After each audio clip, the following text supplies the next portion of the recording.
Good morning, Create Schools. Today we're going to talk about the USA depth study, and this is the third section in the USA depth study. This is the Wall Street crash.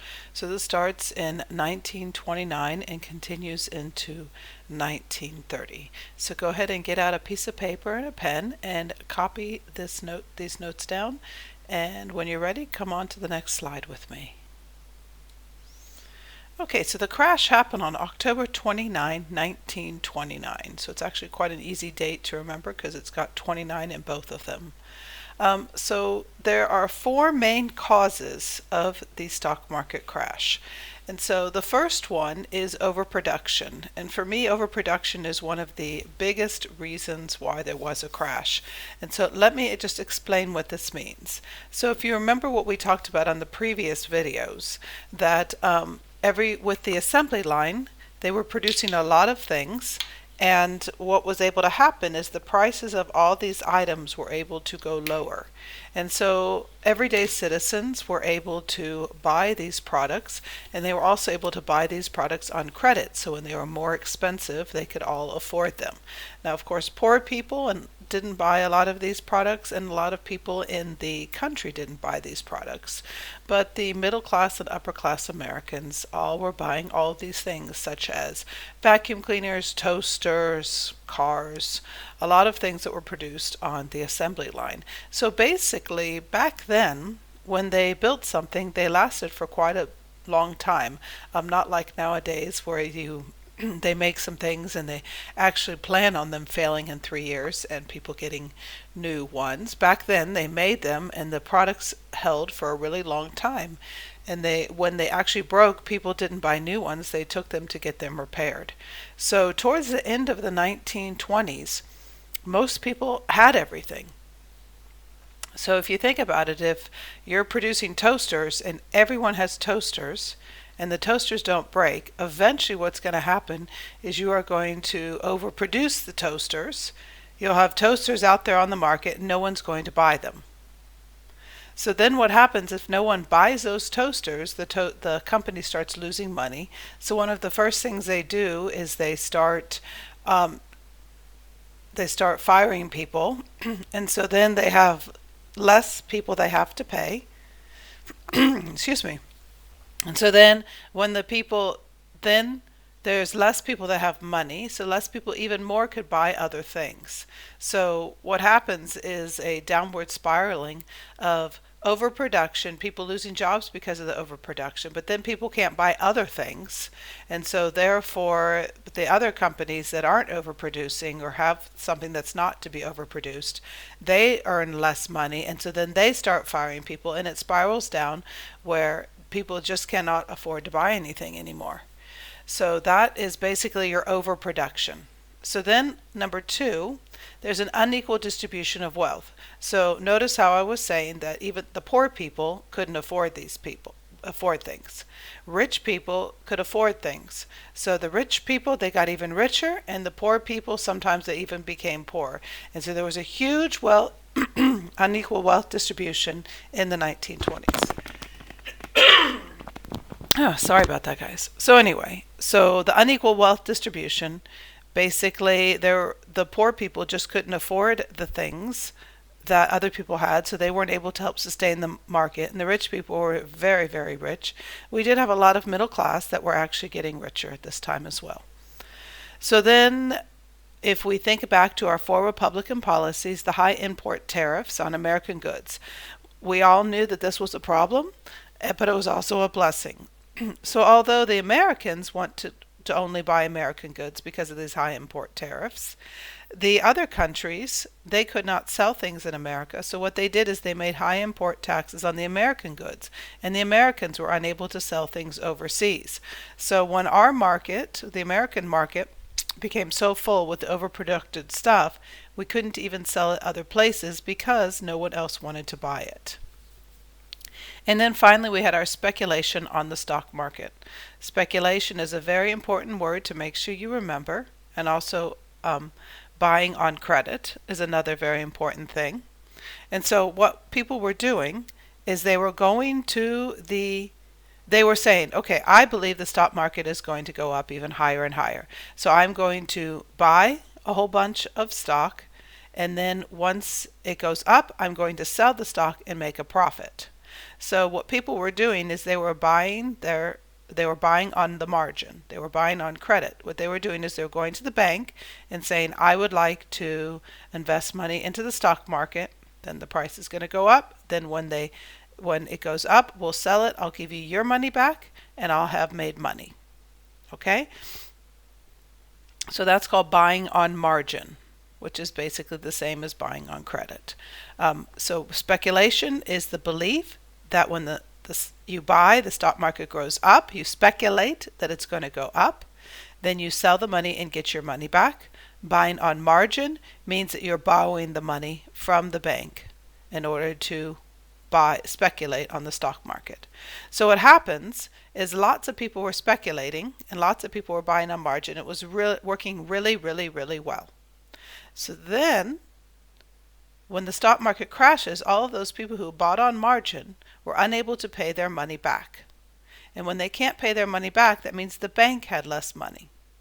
And so that caused a banking crisis. So if we look at this little spiral over here, first we have the Wall Street crash, then the banking crisis because people weren't able to buy anything or weren't able to pay their money back. Then business failed. So when the businesses were failing, wages and employment happened, and so therefore reduced spending. So I put overpopulation or overproduction here on this one, kind of starts that way.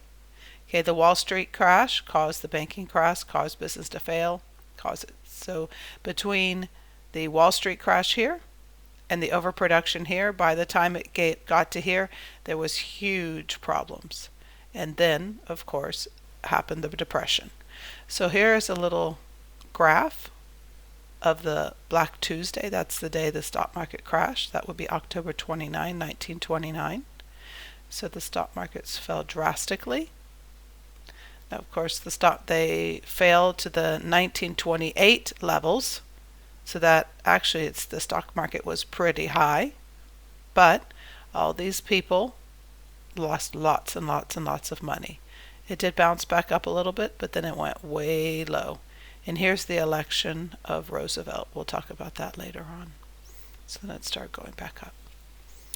Okay, there's a lot of information and a lot of notes here, so go ahead and pause the video and take your time to make sure you get these notes and make sure you really understand why the stock market crashed. Okay, so now we have to look at the consequences of the Depression. Again, Black Tuesday is the day the stock market crashed. That again is October 29, 1929. And the next 3 or 4 slides are all going to be the consequences of the Depression. So this is your one heading for the next few slides. So the shareholders, those are the people that own stock, they lost billions of dollars. Okay, so production dropped from 45% and 5,000 banks went out of business. 5,000 banks. Now we have, in America, we have something called FDIC insured. So that means the federal bank insures that if a bank will be able to pay the money back. Back then, the banks, they were all independent. They all had their own money. They didn't have a larger amount of money to pull from. And so when they didn't have money, the bank did not have any money. So the bank could also lose money because there was nothing backing the amount of money.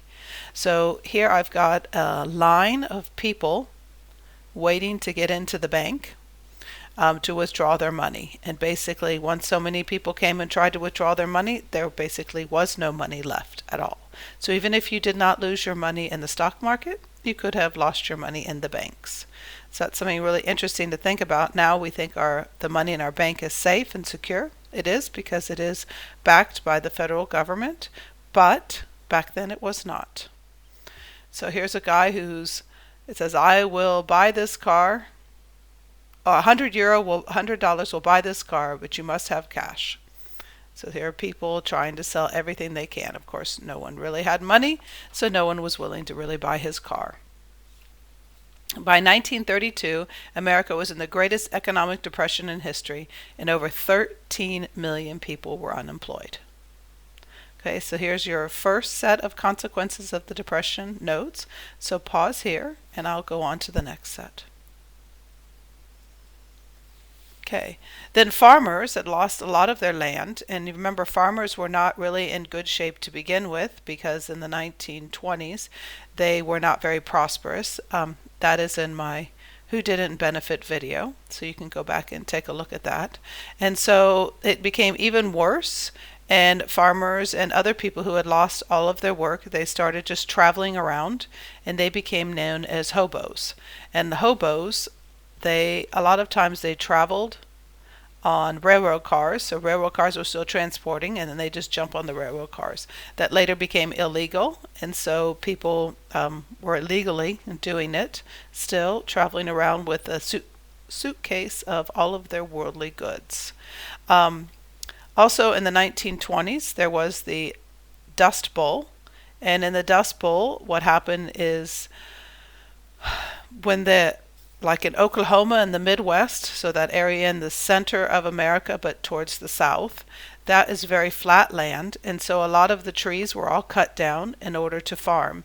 And so a huge dust storm came through, like lasting for days, and it created all of the land that was fertile and turned it basically into a desert and made it even worse. And so a lot of those lands you couldn't even farm on anymore, and it became cheaper for people to kill their animals than try to sell their animals, because the animals weren't worth anything and the cost of transportation was more than the cost of keeping the animals. And so a lot of people, if they weren't being hobos traveling around, they started living in shanty towns called Hoovervilles. And here's an example of what a Hooverville looked like. It's basically just a structure that's barely standing up. Hoover is the president of the time, so people did not like Hoover, so they started saying Hoovervilles, so that would be a derogatory term. Here is a Hoover blanket. This is just a newspaper put on top of you. Here is a Hoover car. So this is a regular car. The engine's been cut off to make it lighter, with horses pulling it, because they couldn't afford gasoline anymore, and they didn't have any wagons, and they couldn't sell their cars, as you saw in the previous slide. Okay, so go ahead and take these notes down, and I will move on to the next slide. Okay, so there were a little bit of help for the people, but there was no big welfare system, so there's no Harris Fair. So there's no place that people could go to get what they need. But they did have long bread lines, so people could wait in these really long lines in order to get bread. And they also had soup kitchens, so people wait in the long line with their bowls, and they were able to at least get a nice bowl of soup. And people really started hating Hoover, because they believed that Hoover was the cause of this, or if he wasn't the cause of it, they believed that he was doing absolutely nothing in order to fix it, and I'll explain more about that in another slide. But this became a lovely saying: "In Hoover we trust, and now we're busted." So busted means you have no money, no nothing. So it was a very desolate time for the people. So pause here and get these notes. Okay, also in World War I, there was a whole bunch of soldiers that were promised, "We'll give you a bonus if you join, and we will give you this money." I'm sorry, I can't remember exactly how many years, but it would be in the 40s or 50s that they would get their money. And this bonus army decided they have absolutely no money now, so give us our money now. And they go to the White House and they protest and they say, "Give us our money now." And Hoover did not like that, and so he actually got people. He told them to leave, and he used tear gas on them, and a few people got killed, and it was very horrible. Everyone, even part of the non-bonus army, did not like it, because these are people who fought for our country, and they were being treated so horribly. And so with this and a whole bunch of other things, a lot of protests became breaking out, and there was a lot of violence, and it was just a really bad time. And then on top of that, America recalled their loans that they had given European countries. So during World War I, America had loaned other countries money in order to be able to fight the war. And then America told the European countries, we don't have enough money. We need more money. You need to give us money or pay us our money back. And so when the European countries had to do this, they started suffering from the Depression as well. And so that's when we talk about the 1930s in the League of Nations and how the Great Depression affected everybody. This is the biggest major impact, that the United States needed their money back, and so the other countries had to pay. And then when they paid the money, and they were already suffering because of all of the other problems that were linked with the Americans' Great Depression, they didn't have enough money and they were not able to pay. So pause here and take these notes. Okay, and so that brings us to the 1932 election, and here is Hoover. And Hoover was always insisting prosperity is just around the corner. So I'll make sure everyone sees that. That's right here. Prosperity is just around the corner. Whoops, sorry. When I clicked on my mouse, it flipped it forward. So prosperity is just around the corner. So even though there are huge economic problems, he told everyone, he said, it's okay, guys. Prosperity is just around the corner. It's going to get better. I know it's going to get better. Just hang in there. It'll all be better. In fact, his campaign slogan right here, vote for Hoover, don't change now. This basically shows how, it's going to be better, And his little campaign button, okay, America, play safe with Hoover. He says, just stick with me. It'll get better. But people really, this is 1932. When the election is happening. And so the Depression's been going on for 3 years. They don't see anything getting better. And they're just saying, this is not working. We need some change. And that goes back to then Hoover we trusted, now we're busted saying.